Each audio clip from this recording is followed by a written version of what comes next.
It's important for the numismatic industry to work together to be aware of the laws that are affecting the numismatic industry. We talked to Minnesota coin dealer Gary Adkins, who talked about some of the recent legislation that's affecting the trading of coins in Minnesota that could have repercussions that will affect the trading of coins throughout the United States. Gary, I understand the 1st of July 2014, a new dealer law was enacted in Minnesota. How does that impact the coin dealers in Minnesota? Well, it requires that every dealer who does business with retail clients in Minnesota is required to file a bond with the state, do background checks on all their employees, and be licensed by the state of Minnesota. That sounds like an awfully encumbering situation for a dealer there. What has been the response of the dealer community? Well, I'd say that if you look at the directory of dealers in Minnesota, it shows about 100 dealers or so. I think only about 30 of them have registered so far and have been licensed by the state. What is the state's outcome?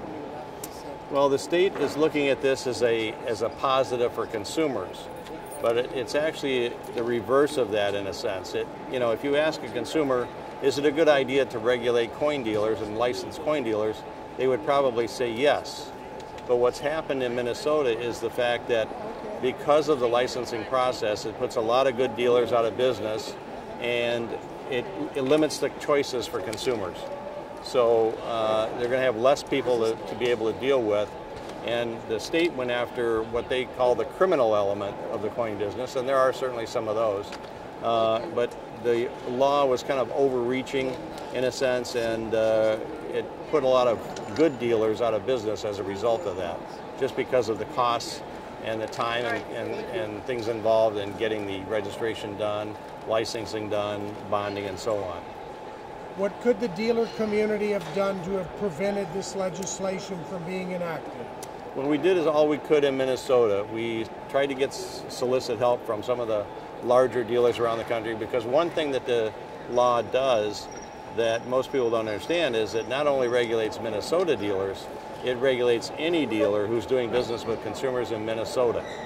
So if you're doing an aggregate of business, whether you're buying or selling, $5,000 or more a year in Minnesota, then you are required to be licensed and bonded. How does the industry prevent this from happening again? Well, I think it's going to take probably a class action lawsuit against the state for restraint of trade through the Interstate Commerce Clause. And if something can be done that way, then that might prevent this law from spreading to other states. But certainly something needs to be done to circumvent the law, that's right. It really is a cumbersome process.